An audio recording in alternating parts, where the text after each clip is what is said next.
Vocês comentaram já, Bolsonaro fazendo a maior prova de Calma, coragem da calma. vida dele, dizendo que está cagando pra ser preso. Calma. Eu queria ver ele Calma. pegar um Hobbycat e dizer minha localização é essa, vem me buscar, não é isso? Ele Calma vai aí. se cagar quando for preso, não? Será que ele vai chorar igual como é o do cara que chorou lá? Como é o nome dele? O- O ajudante de ordens. Cid. Rapaz, o cara ganhou 60 milhões de doação e não deu 5, velho, pra resolver o problema da família do Cid. Ele se picar, o cara não tem que chorar, né? Ele não disse que tá entregando, tá fazendo tudo pela família dele? É. Ou não? 5 milhões não resolvia, não? $1 milhão não resolvia financeiramente o problema da família dele, não? Pois é. Deu o que pro Clezão, Renato? O que o Bolsonaro Não, mas deu o Clezão morreu, acabou. O Clezão não ia fazer delação pra fuder com ele, né? O ajudante de ordens fez, não é isso? É. Inclusive colocando a família na frente. Ele inclusive chorou. Na hora que Pega o vídeo aí, Luiz, por Na favor. hora que o cara falou, olha, inclusive vai voltar a investigação e sua filha é maior, tipo, até sua filha vai se fuder, não é isso ou não? Foi. Não teve essa conversa, não? Bizarro, É? é. Pois é. Pressionou o cara. Se você fosse a filha do Cid, você tava no Brasil?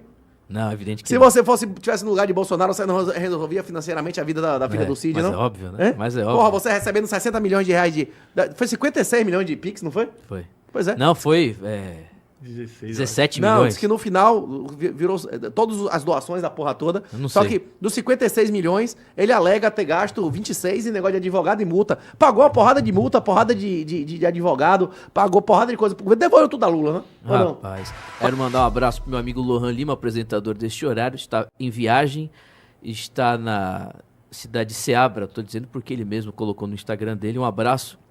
Ele falou que ia fazer o programa remoto. Eu disse, não, tem uma ideia melhor. Eu faço lá o seu horário. Chamar o Leonardo Dias. Começar com você, meu amigo Léo. O que você tá vendo aí? A última vez que você veio aqui, o Bolsonaro tinha acabado de ser derrotado. Em 2023, se eu não me engano, você veio aqui. Você fez aquele comentário emblemático sobre o personagem que o Bolsonaro montou, que ele criou, e na verdade sempre foi um personagem. Queria que você fizesse uma curta análise aí do desfecho do Bolsonaro.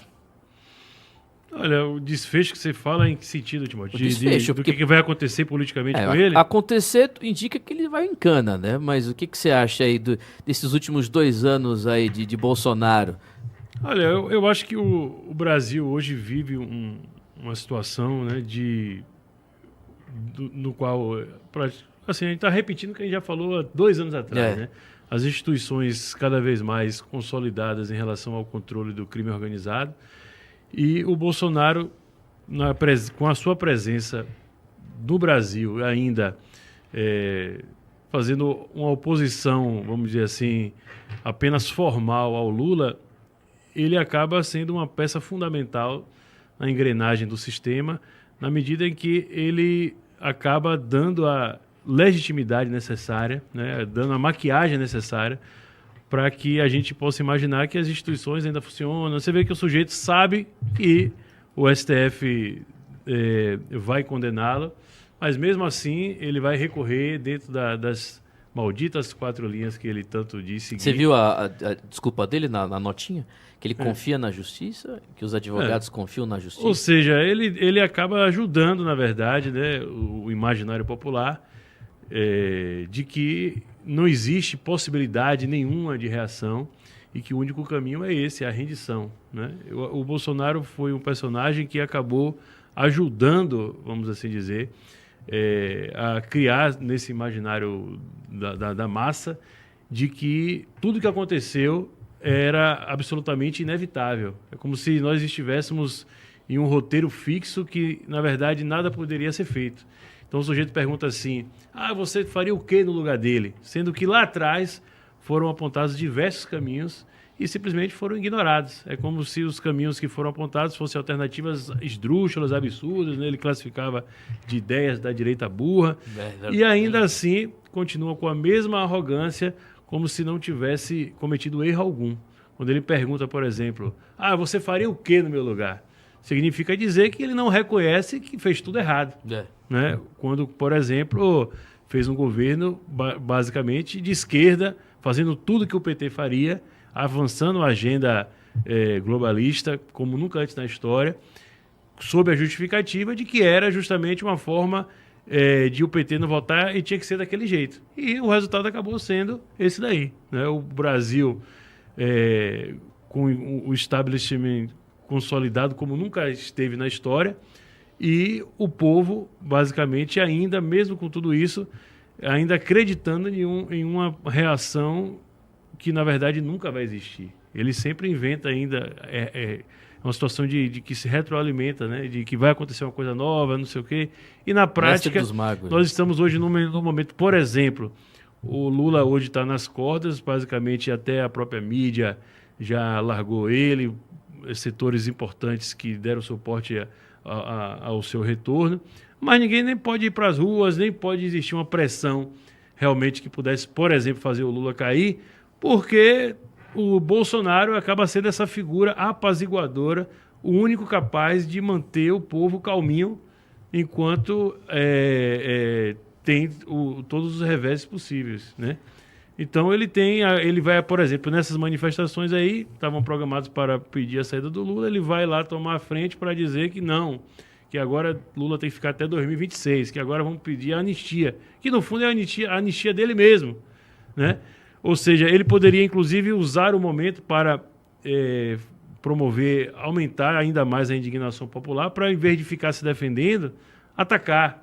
Mas não, ele sempre continua fugindo como um rato, na verdade, né? São 17 horas e 11 minutos também. Renato 38, então, você concorda com a análise feita do Bolsonaro aí? Eu até elogiei, antes de a gente começar a gravar aqui, o Leonardo Dias, que ele e o professor Arthur Entraub, nos últimos dias, na hora que saiu a denúncia do Gonê, né? Os prints lá da Bia Kicis dizendo que o Gonê era um verdadeiro conservador, era um verdadeiro bolsonarista, não é isso? Você foi a deputada que você mais frequentou o gabinete, não foi? Não, eu fui lá uma vez. Mesmo, você foi no gabinete dela? E aquela outra cubana, né? Você era muito amigo dela, não é isso ou não? Eu fui lá, se não me engano, 1 ou 2 vezes no máximo, no início de 2019. Era 1, já é 2, daqui a pouco foram 4, não é isso? Depois foram 5, não é isso? Sim, e mais uma vez fica claro que Bolsonaro teve poder total.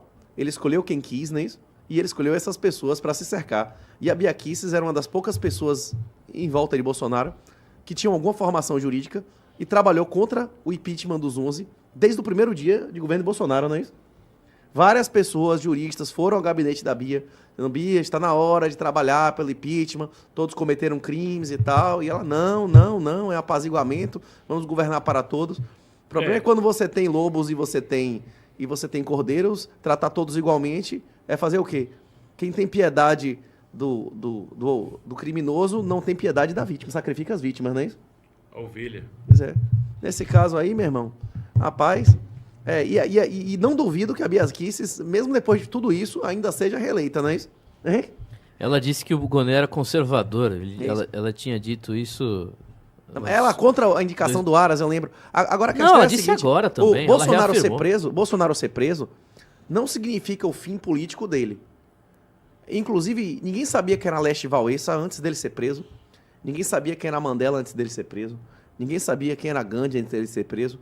Quando teve o push de Mulik lá, que Adolf foi preso, nem 3% da população sabia quem era ele. Muitas vezes o cara ser preso, ele ganha visibilidade na mídia oficial, ele ganha legitimação como verdadeiro opositor, inclusive visualização no exterior. Eu não acho que se Bolsonaro for preso, porque inclusive Bolsonaro não vai ser preso numa cadeia normal.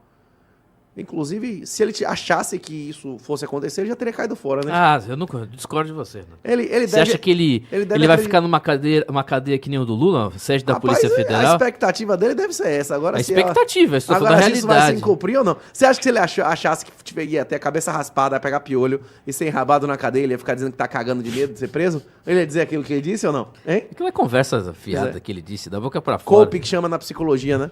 Quando você vê que é inevitável uma situação, você começa a negar a si mesmo, a dizer, não, rapaz, eu mesmo quis isso, não é nada, não é isso?